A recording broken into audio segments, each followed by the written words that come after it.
لا يا كابتن، الحمد لله. انا يعني بشكر ربنا، الفضل طبعا لربنا اول حاجه، وبعد كده للناس اللي هم في النادي المصري، شعب بورسعيد، اللي طبعا الواحد بيكون كل احترام وكل ادب. والواحد طبعا اكيد سعيد جدا ان هو بيلعب للنادي المصري. طبعا ده حلم، والحمد لله ان هو اتحقق. الحمد لله يعني.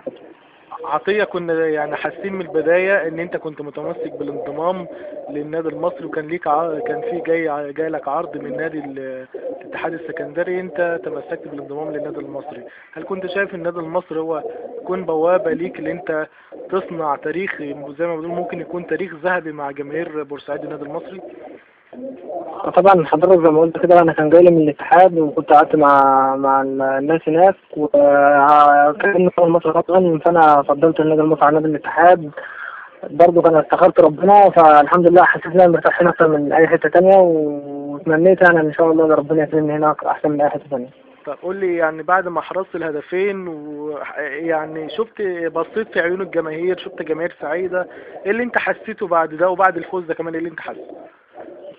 انا طبعا يا كابتن، انا كنت اتمنى ان انا اجيب جوان النهارده، لان دي بدايتي، وطبعا الجمهور وكده، وطبعا الناس كلها عينها على الناس الجديده كلها. وبعدين انا فيرود، فمطلوب مني اجيب جوان، فكان عليها ضغوط، بس الحمد لله ربنا كرمني وقدرت احرز هدفين، وطبعا كنت سعيد جدا جدا بيهم. والحمد لله بشكر ربنا وبفضله طبعا. الحمد لله. الحمد لله. عطية، شايف منذ انضمامك للنادي المصري هل حسيت بصعوبات من البداية حيث ان انت تتأقلم مع اجواء بورسعيد واللعيبة، ولا انت شايف ان الامور عادية وانت حاسس وسط زمايلك وسط اخواتك اللي انت متمرن معاهم بقالك فترة؟ لا الحمد يعني الاول الحمد لله طبعا ربنا، اللعيبه فرد فرد او شخص شخص، بس يعني الحمد لله يعني قمه في الادب والاحترام والتواضع وكل حاجه. من اول يوم جيت انا فعلا فرحان جدا جدا ان انا بتمرن مع كباتن زي دمت، وطبعا حاجه شرف لاي حد في مصر ان هم يتمرن مع ناس محترمه زي اللعيبه اللي انا بتمرن معاهم، وجهاز الفني طبعا. بجد شرف لاي لعيب في مصر هو يتمرن في النادي المصري مع المجموعه اللي موجوده حاليا دلوقتي. عطية، كلمة أخيرة لجماهير النادي المصري بورسعيد.